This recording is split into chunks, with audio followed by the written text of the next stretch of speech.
can rise up, be a better you.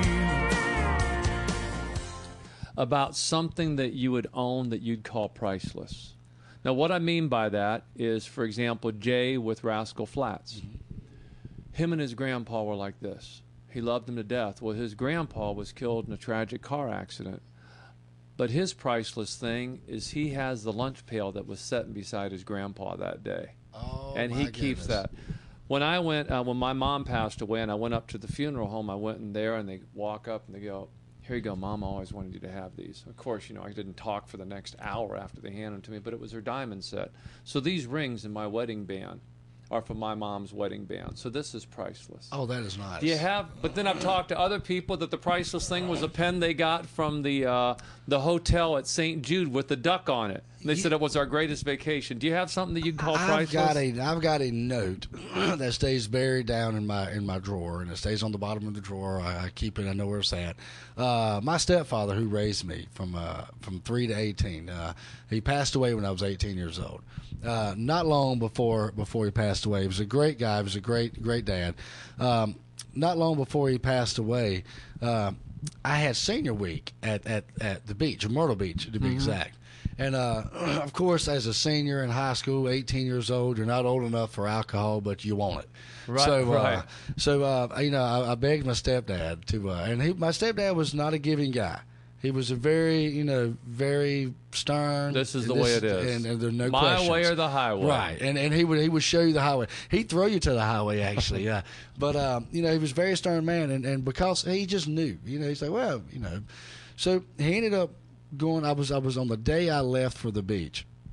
He left a note on the table that said, "Beer's in the trunk. Tell your mom and I'll kill you. Be careful."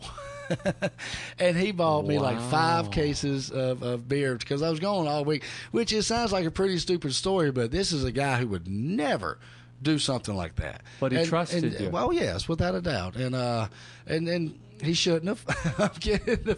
But, it was a really cool thing. It was just something that, and then it was also, of course, I didn't find it after he passed away. That was, during the summer, and then he passed away that later in that September. And I happened to be, we had to move houses, of course, once the parent dies or passes away, you got financially.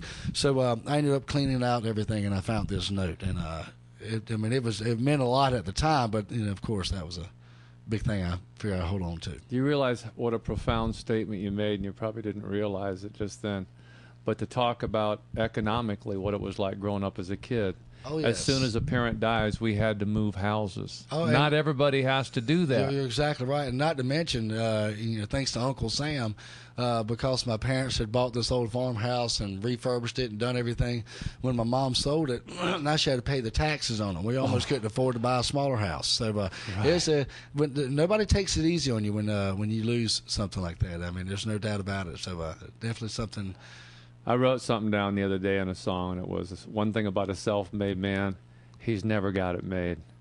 Very true. Right? Very true. It's Very not true, easy man. street just because you're self-made. It is not, and talking about the father thing, I have a new single that's actually coming out this March, and when I heard the song, of course, you immediately think, I think it's relatable to everybody, but it's called "A Father's Love," and it's just pretty much talking about how your dad will come over and he'll redo your whole inside of your house, all your wires, and clean up your car, get your car running for you, and never once say that he liked the car or the house or he loves you. He just showed you that he does it, And I think Father saying "I love you" is something that started happening like 5 years ago. So this song is just about he's saying he loves you the only way he knows how. Yeah. I think I may have told you this, that Phil Vassar and I were talking about that, about our dads, because my dad was that same kind of tough man. He was short, tough, worked a lot. You didn't mess with him. Right. Never "I love you" or hug. And I said to Phil, I go, could you imagine another man going up and hugging your dad? I mean, my dad would whip his butt if a guy came up and started hugging on him. Without a doubt. You didn't do that. There's even a line in this song that said, right before we left, I knew he'd stiffen up, but I hugged him anyway. Oh, good. I mean, it's just exactly. But see, I think anybody from the ages of ate up. Right. Is used to Daddy not saying I love you all the time, because it's just not something that men do, Right. So I'm very proud about this song. I think it'll be a great song. My son, to this day, still gets hugs and kisses. Hey, man, come here. I'm leaving for Nashville. Give me a hug and a kiss. Now, my dad, my real dad, which we're going to Atlanta to watch the Atlanta Supercross. We're all been in dirt bike racing. So my real dad now will say it.